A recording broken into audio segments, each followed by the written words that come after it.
Jadi, konsep transisi demografi.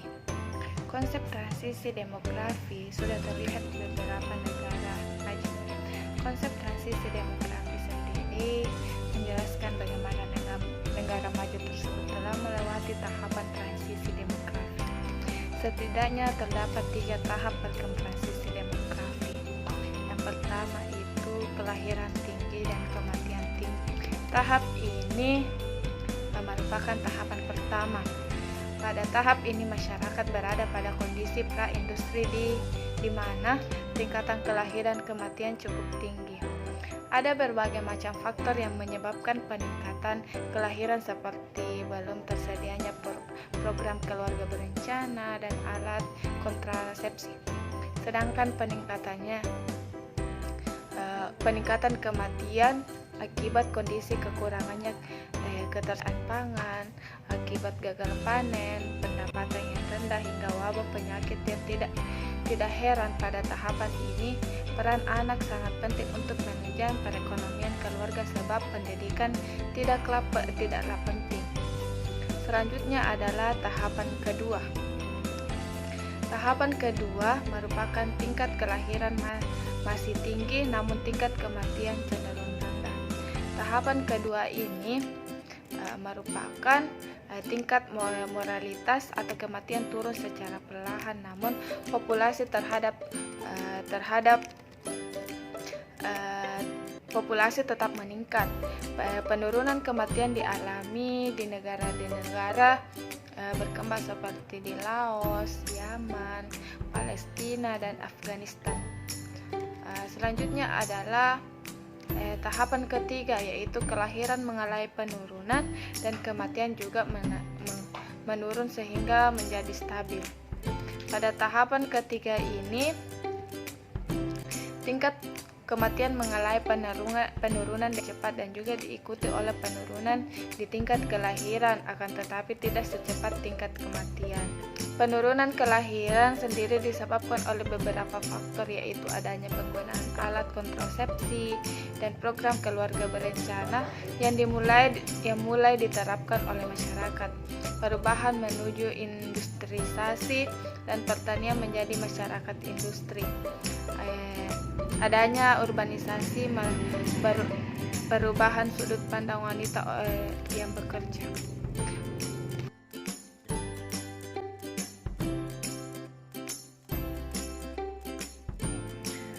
Beberapa indikator yang dapat digunakan dalam menganalisis penduduk serta 3 model piramida tersebut. Yang pertama itu piramida penduduk muda. Piramida penduduk muda berbentuk kerucut dengan alas yang lebar dan puncak meruncing. Piramida penduduk ini menggambarkan pertumbuhan penduduk yang pesat. Selain itu, pada piramida ini penduduk usia muda merupakan jumlah yang dominan. Contoh negara dengan piramida penduduk muda adalah Indonesia dan Cina, di mana negara tersebut memiliki penduduk muda yang mendominasi. Mengenai ciri-ciri negara yang termasuk dalam piramida penduduk muda tersebut, yaitu yang pertama, tentunya sebagian besar penduduk berada dalam kelompok umur muda. Yang kedua, selain itu tingkat kelahiran dan kematian masih cukup tinggi. Dan yang terakhir, dibarengi dengan pertumbuhan penduduk yang tinggi. Yang kedua yaitu piramida penduduk dewasa. Piramida ini menggambarkan negara atau daerah dengan pertumbuhan penduduk yang stabil. Dalam piramida penduduk dewasa, angka kelahiran natalitas dan angka kematian mortalitas cenderung seimbang.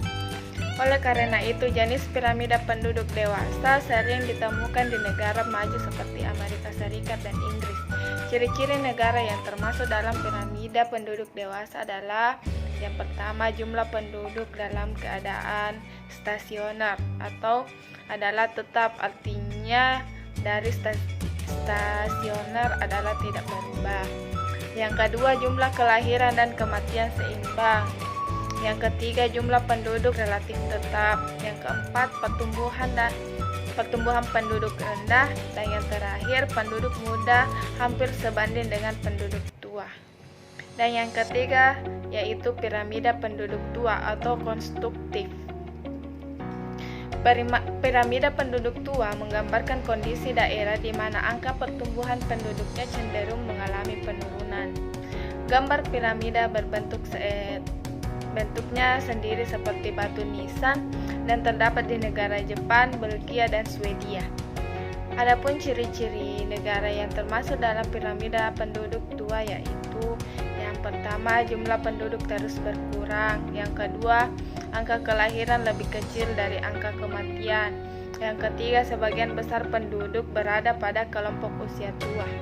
Dan yang terakhir, pertumbuhan penduduk sangat rendah, bahkan tidak ada sama sekali.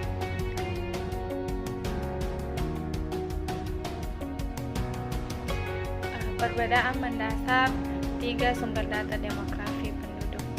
Berbicara mengenai perbedaan mendasar dari ketiga sumber data demografi mungkin bisa diperhatikan pada pengumpulan datanya, di mana terlebih dahulu kita mengetahui apa itu sensus, registrasi penduduk, dan survei. Sensus. Pengertian sensus. Sensus adalah keseluruhan proses pengumpulan, pengolahan, penyusunan, dan penyajian data demografi, ekonomi, dan sosial yang menyangkut semua penduduk atau orang pada waktu tertentu di suatu negara atau suatu wilayah.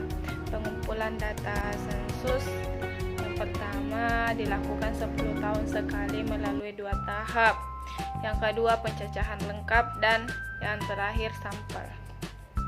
Yang selanjutnya yaitu registrasi penduduk. Registrasi penduduk adalah meliputi kegiatan pencatatan dan pelaporan data kependudukan yang terdiri dari kelahiran, perkawinan, perpindahan, dan kematian. Proses pengumpulan datanya yang pertama perkawinan dan perceraian, statistik vital, kelahiran, dan migrasi. Selanjutnya survei. Survei adalah penelitian sumber data dan informasi, utamanya diperoleh dari responden sebagai sampel penelitian dengan menggunakan kuesioner dan angket sebagai instrumen pengumpulan data. Pada umumnya, sampel yang digunakan sebagai unit analisis adalah individu, namun demikian unit lain seperti rumah tangga, kelompok, perusahaan, sampai negara bisa pula digunakan sebagai unit analisis. Salah satu yang perlu diingat dalam penelitian survei adalah penggunaan sampel sebagai sumber data primer. Metode pengumpulan datanya yaitu satu, mendeskripsikan sebagai penelitian ilmiah yang datanya dikumpulkan dari sampel yang telah dipilih dari keseluruhan populasi. Dan yang kedua, pengumpulan data survei dilakukan dalam jangka waktu yang tidak terlalu lama, yaitu 4-5 tahun. Oleh sebab itu, survei dipandang lebih menguntungkan sebab dapat memperoleh data pertumbuhan penduduk dalam jangka waktu yang tidak terlalu lama.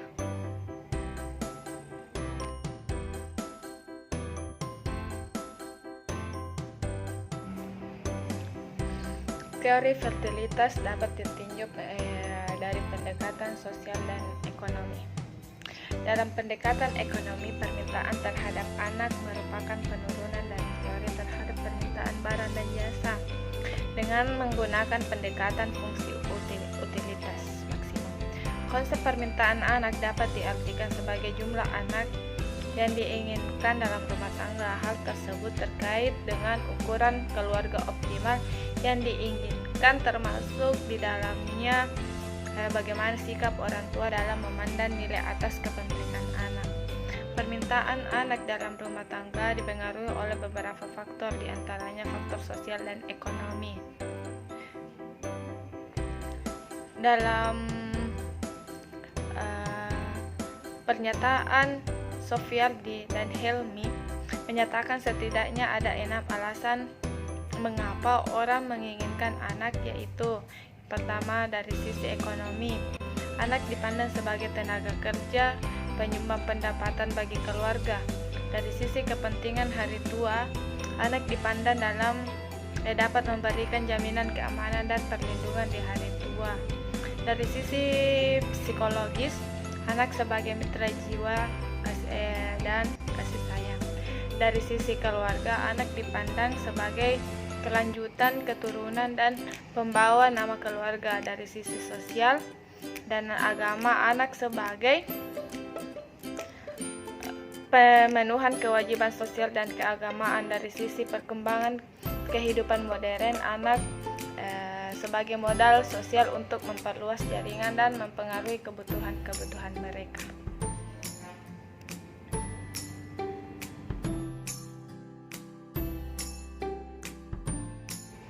Kita lihat pada tabel bahwasanya di usia 15-19 tahun penduduk wanita sebanyak 150 dengan jumlah kelahiran 3 dengan ASVR sebanyak 20. Adapun pertanyaannya yaitu menentukan GVR dan ASVR, di mana GVR ini merupakan angka fertilitas umum. Dengan rumus GVR atau angka fertilitas umum sama dengan L atau angka kelahiran dibagi penduduk wanita perhitungan dari usia 15 tahun sampai 49 tahun dikali 1000 sehingga mendapatkan GVR sama dengan jumlah kelahiran yaitu 59 dibagi jumlah penduduk wanita yaitu 1800 dikali 1000 sehingga mendapatkan hasil yaitu 32. Hasil di atas menunjukkan bahwa dari 1800 wanita berumur 15 sampai 49 tahun terdapat kelahiran sebanyak 32 bayi, sehingga ESPRX-nya sama dengan BX per PFX kali K.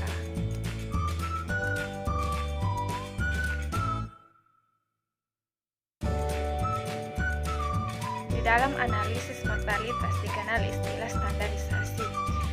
Yang dimaksud standarisasi dan macam-macam standarisasi adalah menurut Rothman pada tahun 2002, standarisasi adalah sebuah metode untuk menggabungkan angka rata-rata kategori spesifik dan di dalam nilai kesimpulan dengan mengambil rata-rata yang telah ditakar. Standarisasi dilakukan untuk menyingkirkan dan mengendalikan pengaruh sebagai variabel pada pengukuran angka kematian dan nilai variabelnya itu sendiri, seperti umur atau komposisi, tempat tinggal, pekerjaan, dan jenis kelamin. Jadi standarisasi terbagi menjadi dua macam. Yang pertama standarisasi langsung, yaitu memberikan hasil yang lebih akurat ketika jumlah dari angka kasus kecil pada setiap kelompok umur atau jenis kelamin pada populasi studi. Metode langsung bisa digunakan untuk menghitung angka rata-rata yang terstandarisasi seperti rata-rata tekanan darah dan yang disesuaikan dengan umur dan jenis kelamin pada kelompok pekerjaan yang berbeda.